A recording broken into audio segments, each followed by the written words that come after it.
1950, la question royale divise la Belgique. Un clivage nord-sud qui mènera à l'abdication du roi Léopold III en faveur de son fils, le prince Baudouin.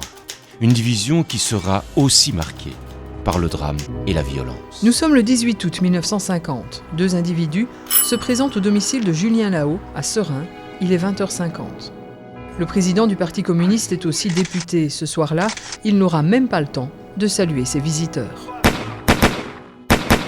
Son assassinat scellera la fin d'un épisode marquant de notre histoire, la question royale. On peut certainement dire la plus grave crise politique qu'a connue la Belgique depuis sa création en 1830.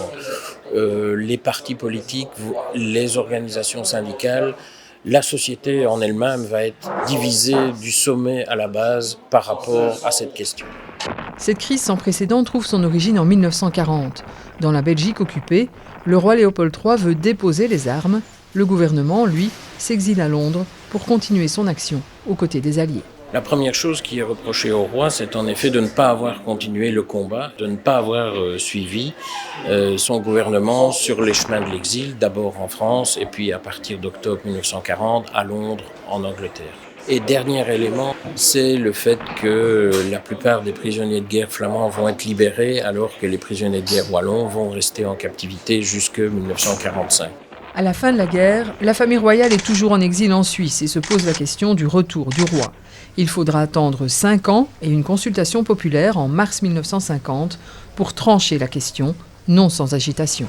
Suite à cette consultation populaire, les divisions de la Belgique n'ont jamais été aussi marquées. Il y a bien sûr une division entre Wallonie et Flandre. La Wallonie vote contre le retour du roi à 58%.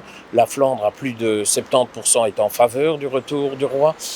Il y a une division entre ville et campagne. Les villes sont plutôt opposées au retour du roi. Il y a évidemment une division sociale. Ce sont les partis de gauche ou du centre-gauche qui sont contre le retour du roi. Et enfin, il y a une division entre, on va dire, croyants et non-croyants, puisque seul le Parti catholique soutient à fond le retour du roi.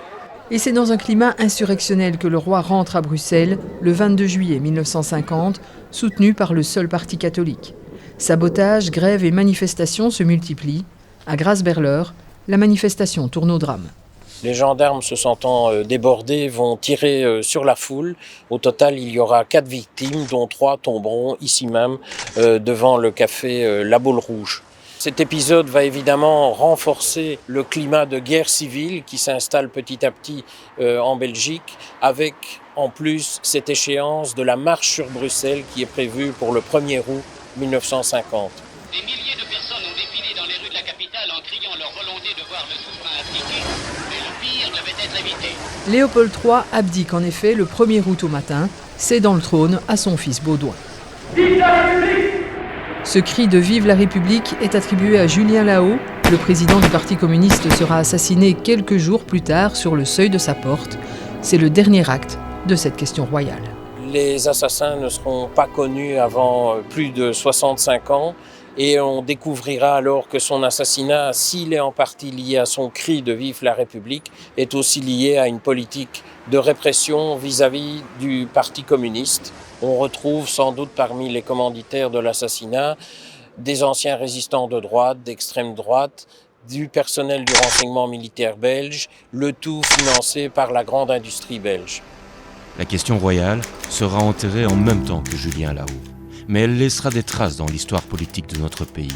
Pour la première fois, l'État belge unitaire a vacillé sur ses bases.